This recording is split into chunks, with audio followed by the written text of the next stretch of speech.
nyonyini ddala. Of course wali okufa tewaliwo okuseka kubanga ffenna tulina potential okufa buli atambula.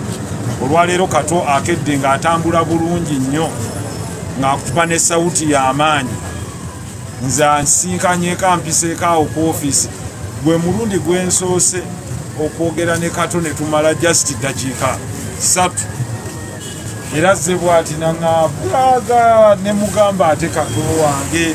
Kato nangwa mu kifuba ati naŋŋaabula ne muganga ogaba ekifuba kya kitundu naŋŋamba obwedda ate nkunoonya nyina kyeggamba ate nange ne muga Kato nyina wendaga kati kankuneekonewo naŋŋaa bwe kiri bula nange ntegeka muzannyo ogwo ogwagundi naye ebbanga lyemmaze na Kato simuwulirangako nga basawuti ya ddoboozi nga kambwe nnyo nga gumu naye nga ffenna tetuyinza kumanya nti Mungu kyekyo ali mu kkubo. So ffe twawukanye naye essaawa zibadde nga 9 enza okuddamu nga bankubira banzuukusa nti inna lillahi wa inna ilaihi rajiun. Kato takyali ate nga kweko okugera kwa Mungu ffenna kwe tutayinza kuzanyiramu.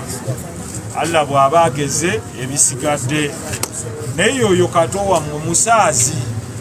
Kato is a comedian, abadde musaazi yadde mukulembeze. Kato tanyiika, Kato tajaawa.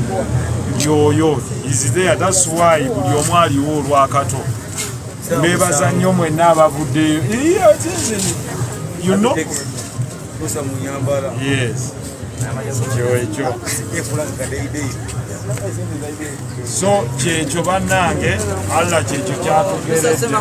Opo Uganda webaga kwagala bantu nze musajja wa Mbogo.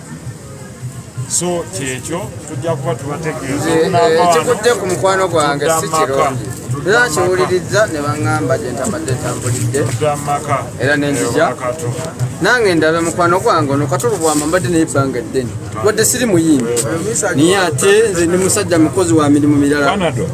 Ono kankyagi